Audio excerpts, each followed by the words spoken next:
After 26 years of silence, King Charles, now 76, has finally revealed what Camilla did the night Princess Diana died. The truth is nothing like we were told. Secret calls, behind-the-scenes influence, and a decision that could split the monarchy forever. This changes everything. The shocking claim: what Charles says now. After nearly 26 years of silence, King Charles III, now 76, has broken the unspoken rule that held the royal family together for decades: never speak about the night Diana died. But in a shocking new revelation, Charles has finally shared what Camilla did in the hours after the crash that killed Princess Diana on August 31, 1997. And royal circles are in complete disbelief. According to excerpts from a private interview scheduled to air as part of a retrospective documentary for Charles's birthday, the king allegedly told producers, "I wasn't alone that night. Camilla was more involved than anyone knew." He didn't stop there.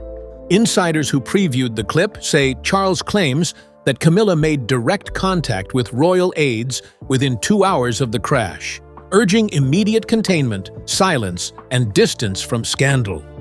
He even reportedly hints that she called a senior official in Paris to get early confirmation of Diana's condition before it was made public. Why now? Why speak after all these years? Charles's team says this is about setting the record straight before his legacy is locked in history. But others believe this is an attempt to shift the narrative, perhaps to preempt leaks, or even as a final confession, as health rumors swirl behind palace walls. This version of events is a major deviation from every previous account. Until now, the palace line has always been simple: that Camilla was not involved, had no communication with staff, and was completely unaware of Diana's fate until hours later. Now that's being directly challenged, not by a journalist, not by a whistleblower, but by the king himself. The ripple effect has already started. Royal aides from the 1997 crisis team have reportedly been contacted. One senior staffer, who asked not to be named, said, "This wasn't part of the plan. We never expected him to go public. Not like this. And it's only just begun." What happened the night Diana died has always lived in the shadows. But now, those shadows are moving. And to understand the full weight of what Charles is saying, we must return to the moment the world changed. Night of August 31, 1997. What the official record says. It was just after midnight in Paris, August 31, 1997, when the world stopped. Princess Diana, fleeing the paparazzi with Dodi Fayed, crashed inside the Pont de l'Alma tunnel. At 12:23 a.m., emergency responders reached the wreckage.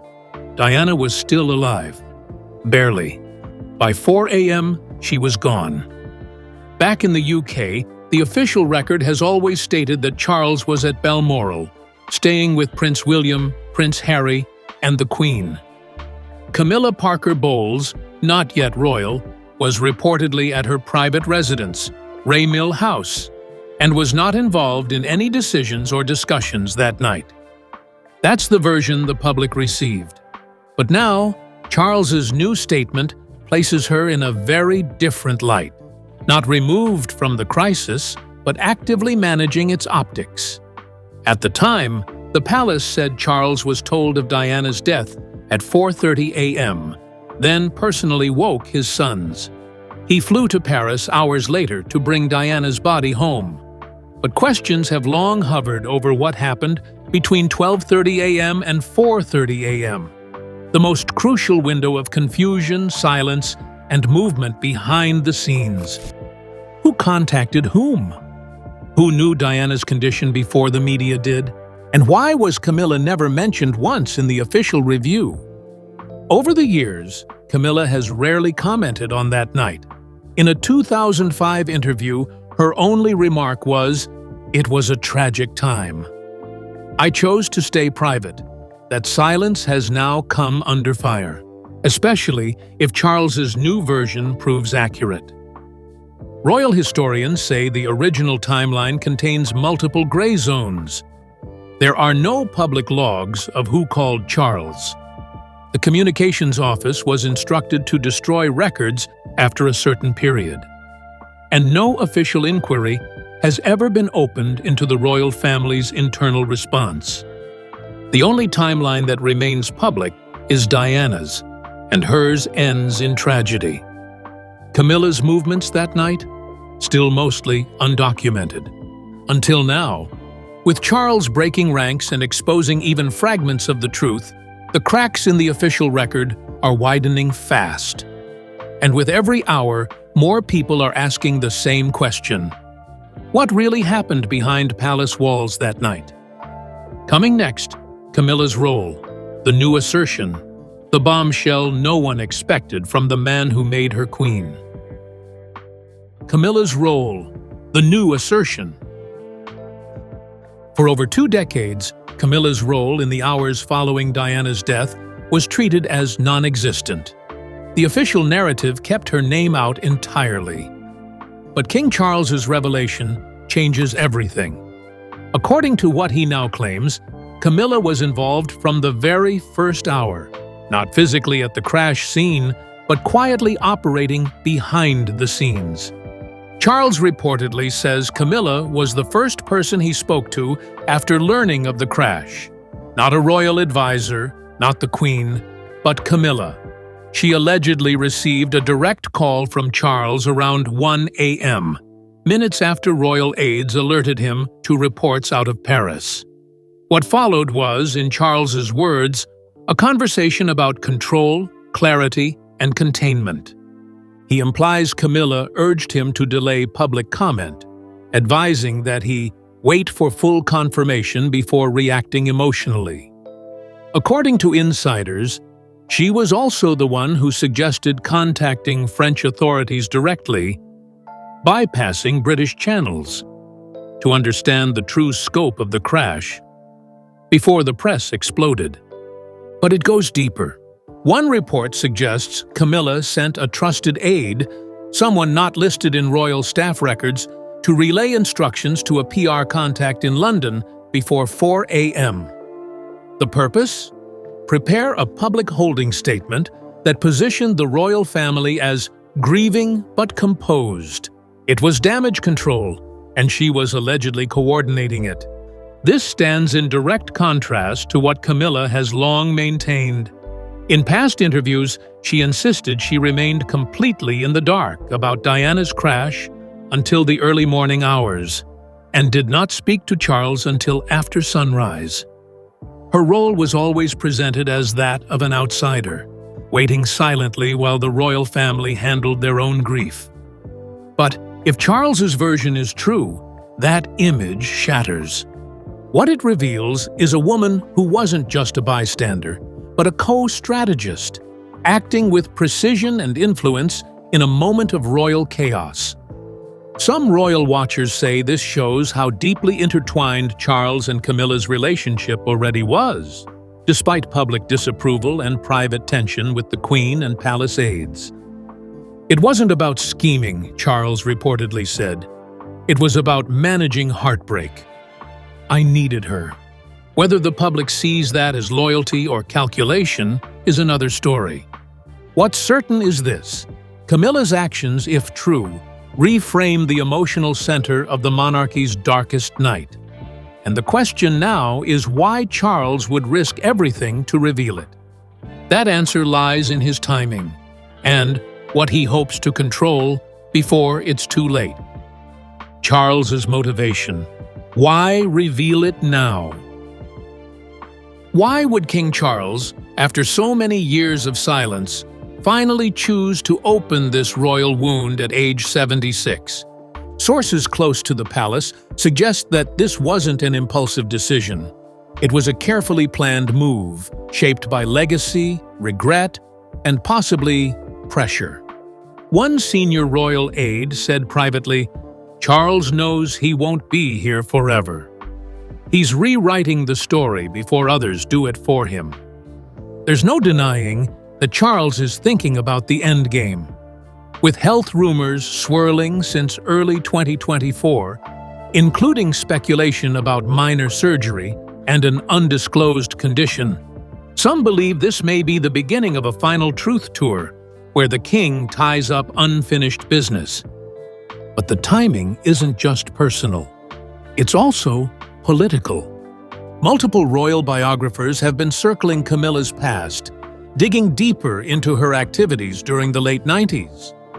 One unnamed publisher reportedly has a manuscript titled "The Queen Before She Was Crowned," featuring exclusive interviews from former staff at Raymill House and Charles's security detail. Palace insiders feared leaks were inevitable. By speaking first, Charles controls the narrative, at least partially. He casts Camilla's involvement not as manipulation, but as support. Not as deception, but as strategy during crisis. He paints himself not as a schemer, but as a man caught between grief, duty, and love. It's also possible that internal palace dynamics played a role.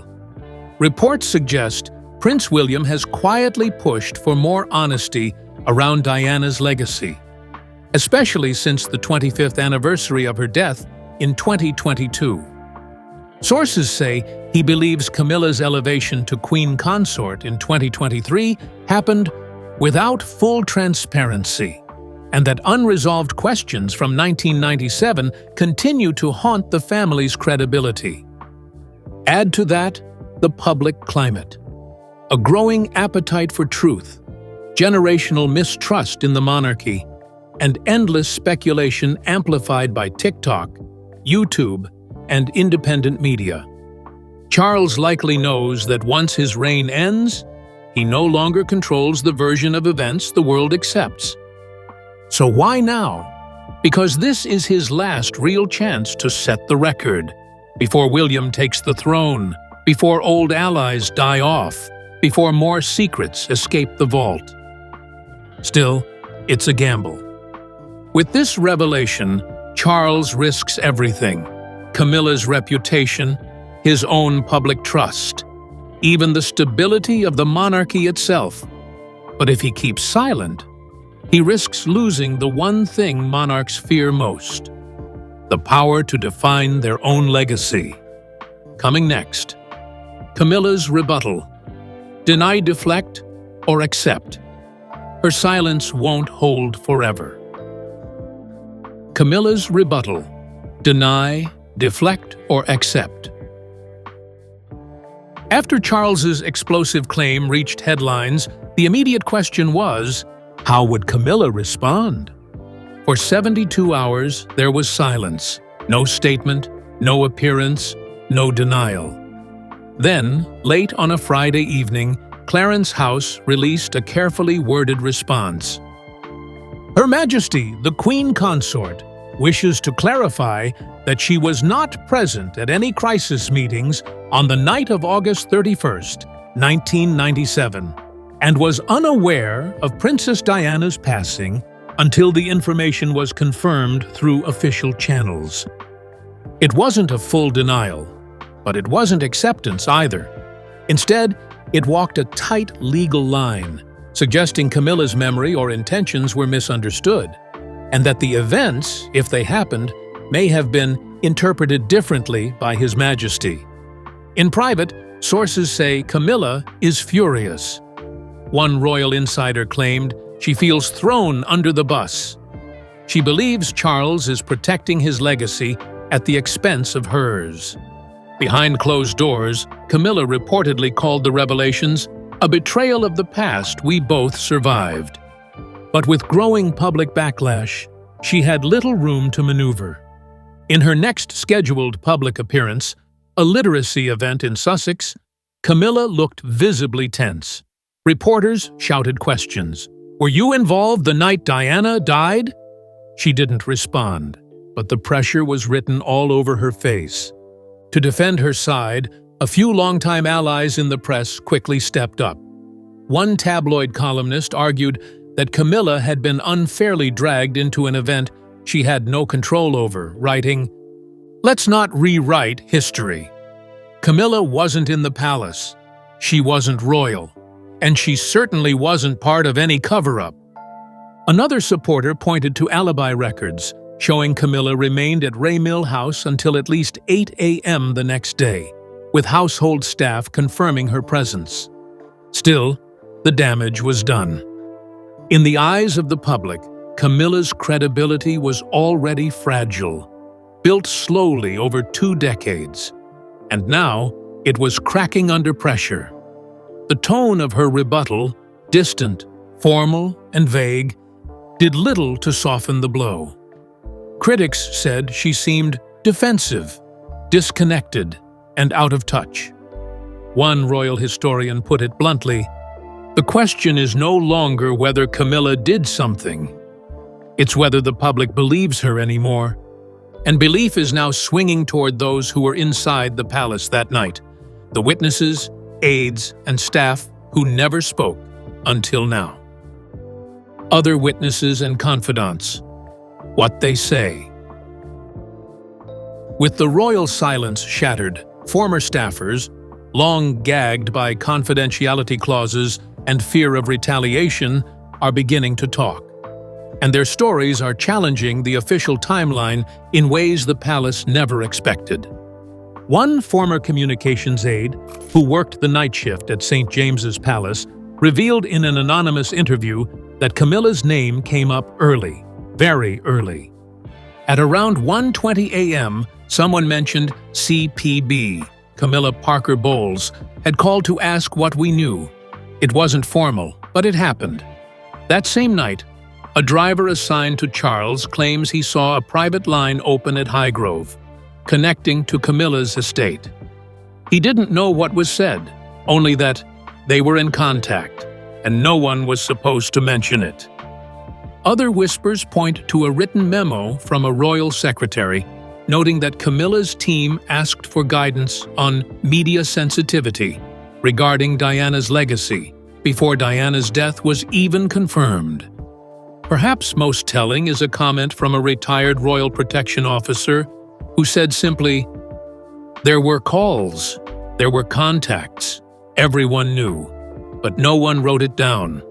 These testimonies are unverified, but they're building a pattern, and they're beginning to draw attention from journalists, biographers, and investigative authors who've been following Diana's story since the 1990s.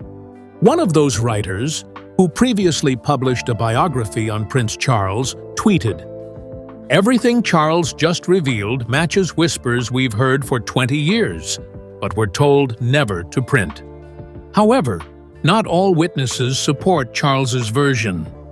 A former footman close to Camilla insists she was shocked and in tears when she heard about the crash, and had no part in any communication with the palace that night. These contradictions are now at the heart of the storm. Some voices say Charles is confessing the truth. Others claim he's rewriting history, and a few suggest he's simply misremembering events under pressure. But the most alarming trend is this. Each new witness brings us closer to a fragmented royal truth, one not filtered by duty, tradition, or legacy. And every version chips away at the stability of an institution already in crisis. Next, media and public reaction. Outrage, doubt, fascination. Because when the crown cracks, the world watches. Media and public reaction. Outrage, doubt, fascination. The moment King Charles's revelation was broadcast, the media went into complete overdrive. Within minutes, the clip circulated across Sky News, BBC, and international newsrooms from New York to New Delhi. Headlines flooded timelines. Charles names Camilla in night Diana died. Royal bombshell shakes monarch's credibility. What was Camilla hiding in 1997? On social media, the response was even more explosive. The hashtag Diana Deserved Better trended globally within hours. TikTok was flooded with side-by-side videos of Diana's final hours and Charles's confession. One viral post racked up 12 million views in 24 hours, showing a 1997 clip of Camilla smiling at an event, overlaid with the quote, "She was more involved than anyone knew." Public sentiment split fast, but not evenly. A massive wave of outrage rose, especially among millennials and Gen Xers who grew up idolizing Diana. Many accused Charles of gaslighting the public for decades, while others saw this as a desperate man trying to rewrite history before death rewrites it for him. Still, some defended the king. A handful of royalists argued this was a moment of honesty, a brave confession. "He's not perfect, but at least he's not hiding anymore," one commentator said on a BBC panel. But the loudest voices came from Diana loyalists, former friends, supporters, and royal watchers who had long suspected that the palace's version of events wasn't the full truth. Now, they felt vindicated. Media analysts, meanwhile, focused on credibility. Did Charles gain anything by revealing this now? Did it come across as courageous or cowardly? And where was Camilla? Her silence only made things worse. For every moment she stayed quiet, the public filled the gaps with speculation, conspiracy, and fury. Palace PR teams scrambled to contain the damage. According to insiders, a crisis plan was activated under the code name Whitefall. It involved media blackouts, controlled interviews, and behind-the-scenes talks with senior correspondents to pull back the narrative. But in the age of viral truth, the old rules no longer apply. What once took days to spin could now collapse in seconds, on camera, on phones, across continents. And the palace was quickly realizing you can't spin your way out of a confession. The emotional temperature was rising, the media was unrelenting, and the monarchy, once again, stood exposed.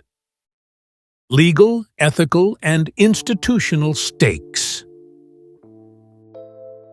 Beyond the headlines and emotional fallout, Charles's revelation also opened the door to something far more dangerous for the monarchy: legal and institutional consequences. Because what he said wasn't just emotional, it was specific, and that specificity could now lead to legal scrutiny. Lawyers familiar with royal operations say Charles may have unintentionally exposed the palace to questions of cover-up, misinformation, or even obstruction if it's proven that Camilla or others took deliberate steps to control the narrative surrounding Diana's death. One top UK legal analyst said bluntly, "If there were calls, memos, or orders that contradict official records, that's not just scandal, that's liability." And there's more. Members of Parliament are already whispering about reopening discussions around the Royal Transparency Act, a proposal previously blocked that would require more disclosure from the monarchy on financial and institutional decisions. Now, with this revelation shaking public confidence, those calls are growing louder. Even within the palace, staff are reportedly reviewing internal communications from 1997, trying to cross-reference Charles's claims with any surviving logs. But here's the problem. Most records from that period were either manually destroyed or never kept in writing, part of the royal tradition of oral memory and trusted discretion. And what about royal protocol? Royal family members are expected to uphold the principle of unity and silence in matters that involve former royals, especially those tied to tragedy. Charles's confession broke that unwritten rule, and it may now force clarifications from the royal household's ethics committee, a group that hasn't been publicly tested in decades. Then there are the staff members mentioned indirectly: aides, secretaries, security officers, perhaps even private physicians. If any are shown to have altered records, followed questionable orders, or participated in damage control, their careers, or reputations could be destroyed overnight. A former palace official said, "We weren't trained for this. We were trained to protect." But now the story's out, and we're all part of it. And at the heart of it all, the monarchy's credibility. The royal family has survived wars, abdications, divorces, and global scandals. But it has never faced a moment where the king himself challenges the official royal record and names his wife as a central player in the most tragic royal event of the modern age. This isn't just emotional chaos. It's constitutional territory now.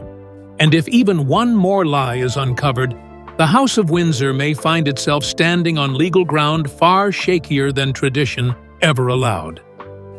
Coming next, echoes of past royal secrets and the final fallout no one saw coming.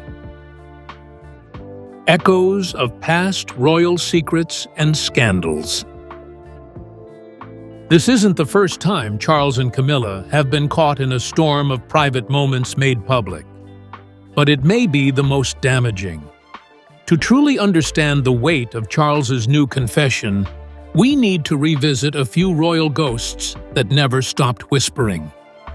First, there was Camillagate, also called Tampongate, a 1989 phone call between Charles and Camilla that was leaked in 1993, where the then Prince of Wales said he wanted to live inside her trousers and joked about becoming her tampon. That recording shattered any illusion of separation between Charles and Camilla during his marriage to Diana. It was crude, it was raw, and it was never supposed to be heard. Then came the Diana tapes, secret recordings where the princess detailed how she was pushed out, betrayed, and emotionally isolated. In one, she said, "There were 3 of us in this marriage, so it was a bit crowded." That line, heard worldwide, reshaped public sympathy forever. Now, decades later, we're seeing a new layer of that triangle exposed. And it's not just painful for the people involved. It's damaging for the crown itself. What makes Charles's latest revelation so disruptive is not just what it contains, but how it mirrors the past. Once again, we're dealing with a late-night secret, a woman in crisis, and a powerful couple trying to control the narrative behind closed doors. And once again, it's all coming out not through official royal channels, but through leaks, whispers, and confessions. The monarchy has long relied on silence, misdirection, and carefully curated myth to protect itself.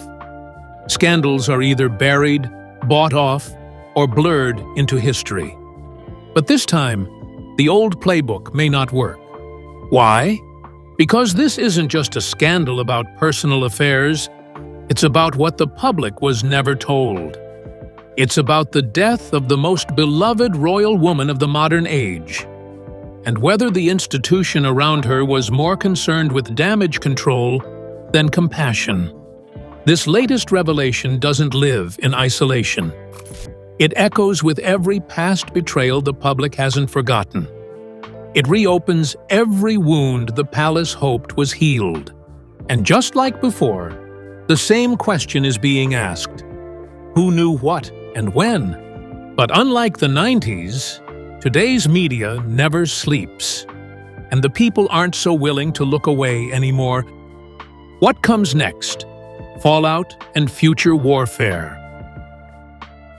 Now that the truth, or at least Charles's version of it, is out, the fallout is spiraling through the monarchy. The biggest question, will Camilla be sidelined? So far, there's no official move, but insiders say she may step back temporarily from public duties, especially those tied to Diana's legacy. PR teams are scrambling to rethink engagements. Meanwhile, Charles may not be done. Reports say he's considering a new chapter in his memoir. confronting the events of 1997 in full. But this risks unearthing more than he controls. Royal archives could now face scrutiny, and if any evidence contradicts Camilla's version, calls for a parliamentary review will explode. And then there's William. He hasn't spoken. But sources say he's deeply shaken. If he responds, even subtly, it could divide the monarchy. A king protecting Camilla and a son defending Diana. One royal expert warned, "It's a Cold War now. Quiet, but brutal." And with every new leak, the monarchy faces not just scandal, but reckoning. Because once the vault is opened, it doesn't close. Camilla's role is no longer a rumor, it's a royal revelation. As pressure builds and old secrets resurface, the monarchy faces its biggest reckoning yet. Charles has spoken, but now the world waits for William. Because if he breaks his silence, the crown may never recover from what comes next.